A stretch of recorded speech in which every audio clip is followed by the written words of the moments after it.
What's going on, everybody? This is Good Cover, Bad Cover, and this is a donation request. This is for Rob. This is Kate Bush covering Kate Bush. Okay, so, kind of different, interesting, right? Not normally what we would do in terms of a good cover, bad cover. Not actually a cover, so is it a good cover, bad cover? Let's just say it's a good cover now. Okay, right? Let's just call it that. So apparently there's two versions of this song called Wuthering Heights, which I've not heard yet. So from her debut album, The Kick Inside, and then from an album called The Whole Story. What else do we know about this? Apparently there's a new vocal. I know nothing about this. Today we literally just finished The Dreaming, and that was a pretty wild album. I still don't even have the words for it. I still don't have the words for it. I'm just kind of like, wow. There was some really, really cool stuff on it. Like, really cool stuff. And then there was other stuff that I'm kind of like, and other stuff that's just, a lot of it overall is just kind of strange and a lot to digest and different. Just different. Different. Better word than strange. Different. Right? But very cool. Lots of really cool vocal stuff happening.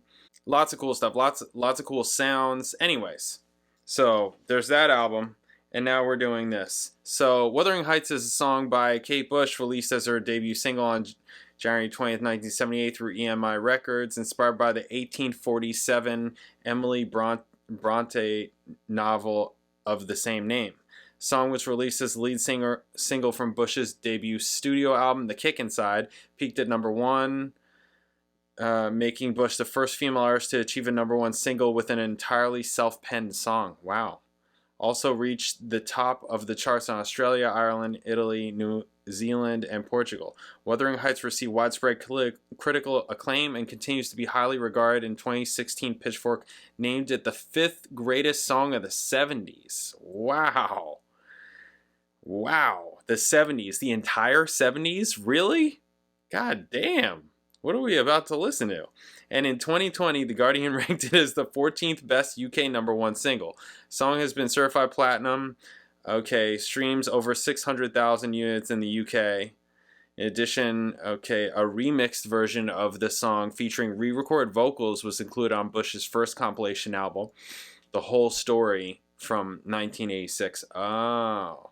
This version appears as the B-side, to a 1986 single. Okay. So, it's the same thing, it's just re-recorded vocals. And we did a good cover, bad cover that was like that, didn't we? What one was it? It was a female vocal. It was like, was it Soundgarden? I'm trying to remember. I don't have it in front of me. So I'm trying to remember. Yeah, was it Soundgarden? I forget who it was. But I feel like it was a female vocalist covering a male vocalist, but it was with the band. Like, the band was the same. That's why I'm like, I have a feeling it was Soundgarden. Anyways, I don't remember the song. So, which I didn't know ahead of time. That was interesting. So this is not like that because it sounds like the recording is the same performance. It's just this remix, and then she redoes her vocals. And I vaguely remember Rob telling me that, like, it was on her debut album. So her voice is like kind of higher and it just has a certain tone to it because she's really young. And then she did it, almost 10 years later. So her voice is in a different place. So I think that that's maybe what this is going to be about. We'll see. I have no idea. Writing. Bush wrote the song age 18 within a few hours late at night, March 1977. She was inspired after seeing the 1967 BBC adaptation of the 1947 novel Wuthering Heights. She then read the book and also discovered that she shared her birthday with author Emily Bronte. Wuthering Heights is sung from the perspective of the Wuthering Heights character Catherine Earnshaw pleading at Heathcliff's window to be allowed in. It quotes Catherine's dialogue, including the lyrics, "I'm so cold, let me in, and bad dreams in the night." Kathy is in fact a ghost, which the listener may only realize upon reading the novel. Critic Simon Reynolds described it as gothic romance distilled into 4.5 minutes of gaseous rhapsody. Okay. Bush recorded her vocal in a single take. Wow. Wow, okay, great. That's incredible. I mean, it ended 18. That's pretty great. I mean, I've worked with those kind of singers before, but, you know, those are like real singers. I'm not saying she's not a real singer. I'm just like, that's like the level. So that's pretty incredible. The guitar solo is played by Ian Barnson, who said that he initially disliked the tone for many years due to purely guitarist reasons. Okay, he played the inspired solo with a broken arm. Oh, jeez. Engineer John Kelly said he regretted not placing the solo louder in the mix. The production team with Bush began mixing at night and stayed until 5 or 6 in the morning. Bush's record company, EMI, originally chose another track, James and the Cold Gun, as the lead single, but Bush was determined to use Wuthering Heights. The single was initially scheduled for November 4, 1977. However, Bush was unhappy with the cover and insisted it be replaced. Some copies of the single had already been sent out to radio stations, but EMI relented and put back the single's launch until January 20, 1978. Wuthering Heights entered the charts in the... Okay, alright. Following week... Okay, alright. The song was finally added... Okay, alright. The song was finally added to BBC Radio 1's playlist the following week and became one of the most played records on radio. 1986, the first pressings of her first compilation album, The Whole Story, erroneously stated the release date for this single as November 4, 1977. Okay, so let's check out the original. I think it's time. Let's check out the original. All right, Wuthering Heights off of The Kick Inside. Let's do it. Bam.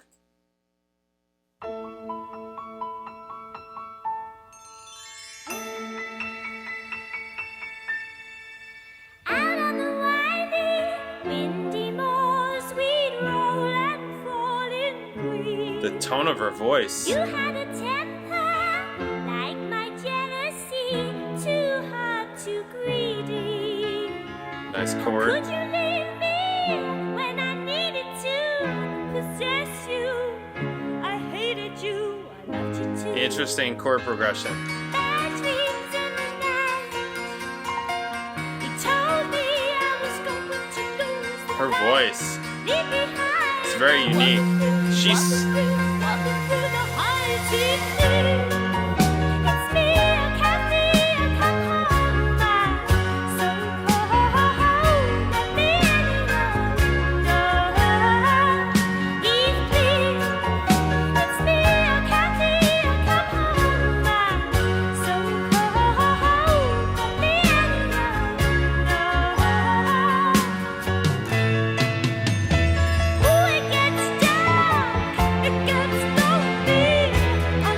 way back in the mix. I feel like she should be further out. The music is way more forward than she is.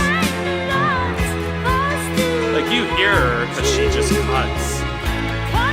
And maybe that's why they put her there, to not be piercing.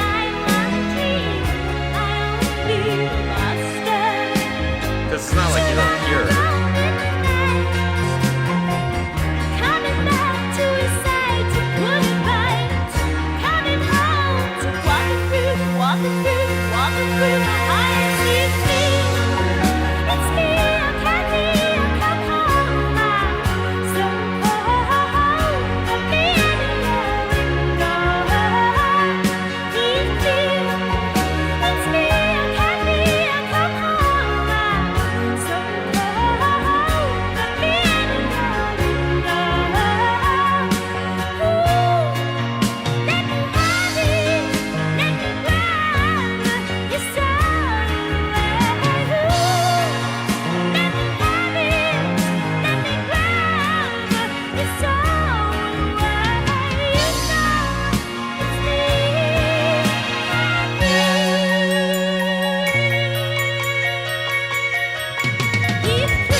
Any kind of like resolution or you know, the cadence on it.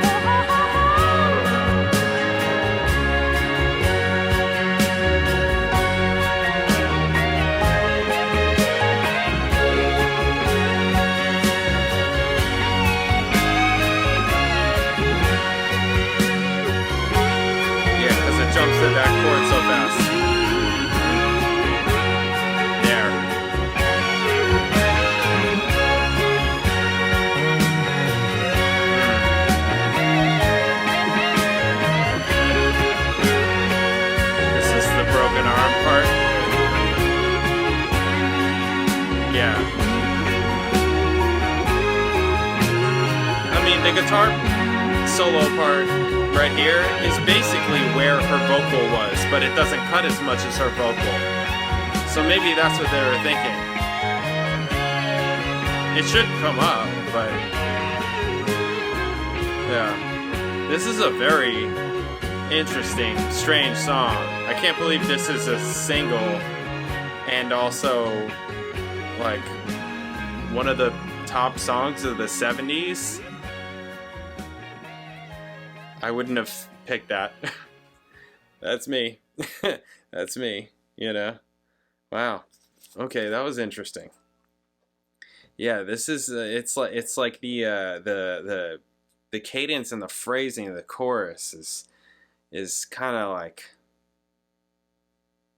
not exactly unsettling, but it's because that like implies like kind of disturbing or something like that, but there's something about it that just makes me want something else to happen. I don't know though. I don't know what it is. I don't know what it is.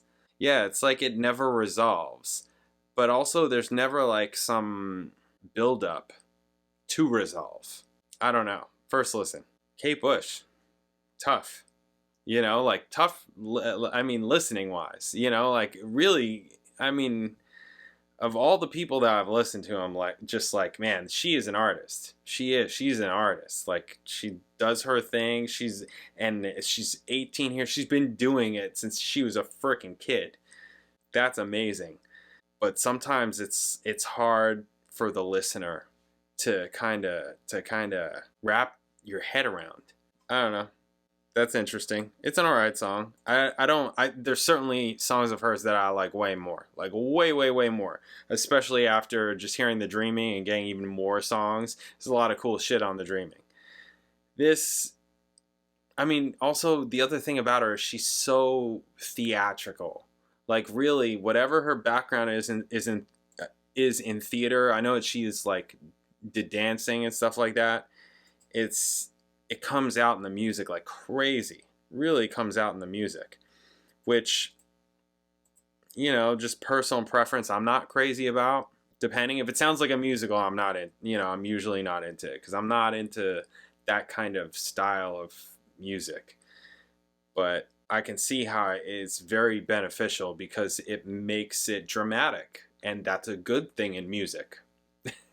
You know, like it creates, you know, tension and release. That's a good thing in music. It's interesting.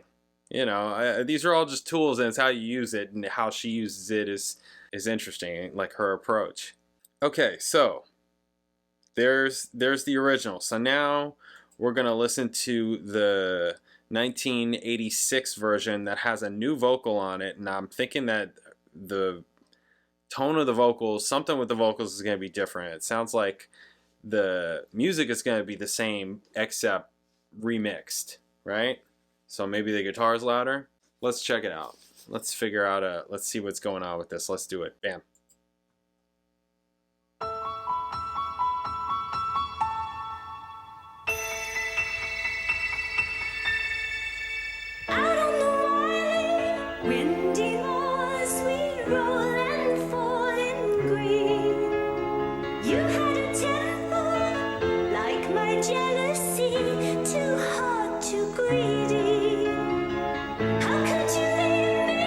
Like her voice has more body. Does that make sense? So she's singing the same part, but it feels like there's more to it, more around it. It's not as thin.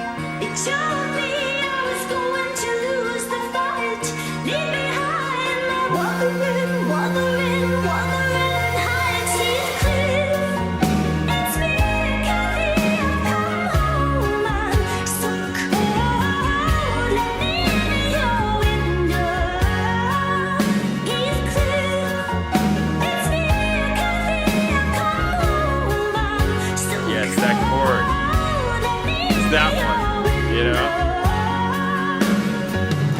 A very interesting chorus. Even the changes to the verse are even very interesting.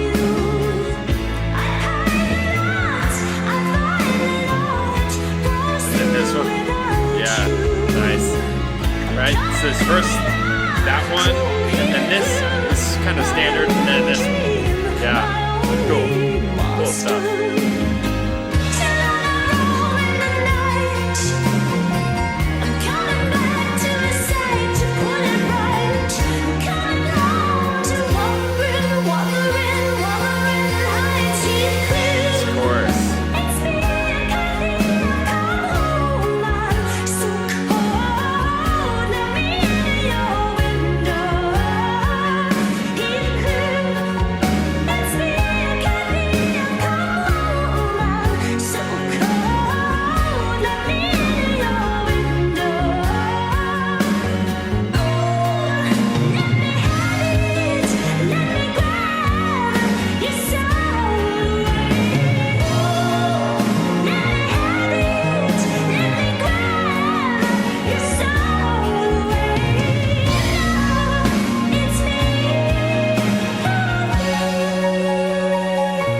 Like she knows how to use her voice even better than before. Yeah. Yeah.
Yeah.